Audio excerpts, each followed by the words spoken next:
Hello. So what's up people?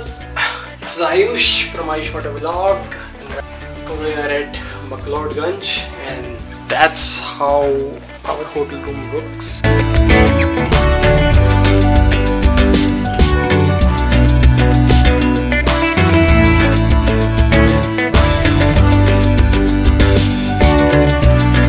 And that's how the washroom is.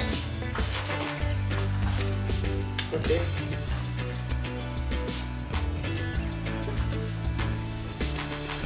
It's quite small. Very small actually. But that's how you're gonna get in this place, because you know hotels are very low, very few available right now at Mall Road, and our hotel is at the Mall Road.